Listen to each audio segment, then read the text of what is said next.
Welcome to the old library. Oh. That object of yours, its last recorded sighting, wasn't photographed, and it wasn't painted. It was carved in stone. Whoa. Recognize anything? There's your orb. What is it? Well, the better question is, what's inside of it? What's inside of it? Excellent question.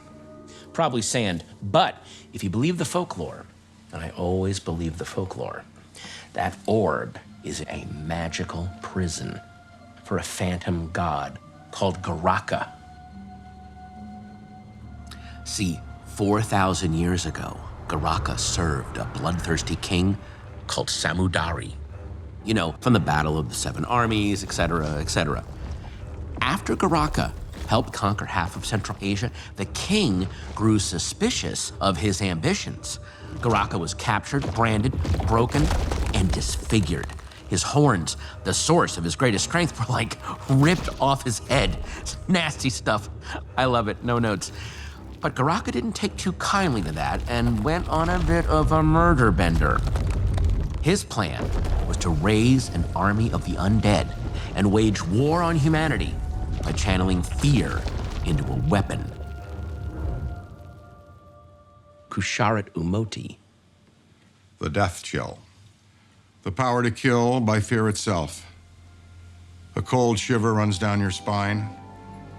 Your veins turn to rivers of ice. Your bones crack.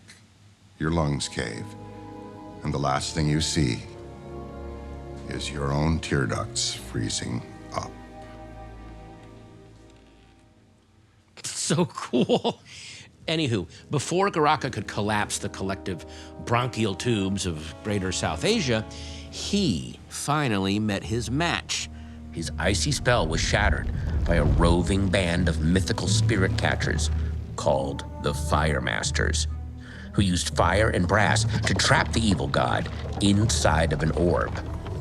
The very orb you now possess.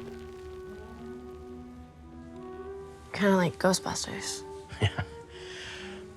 If you're willing to entertain a little historical gossip, these are wax cylinders, 19th century audio recordings. Our collection is bonkers. Here, Mary Todd Lincoln using the F word. Apparently she saw a moth. But the one I think you'll be most interested in is this one.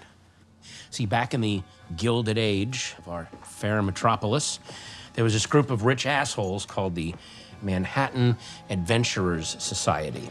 They would steal relics and artifacts, they'd get together, they'd enjoy them with their Beaujolais and a couple of hookers, real colonial loot fest kind of stuff. Anyway, one night, they took out a particularly rare relic, the Orb of Garaka. And then they played this chant, which opened the orb. For the first time in New York history, a room full of people froze to death in the middle of July.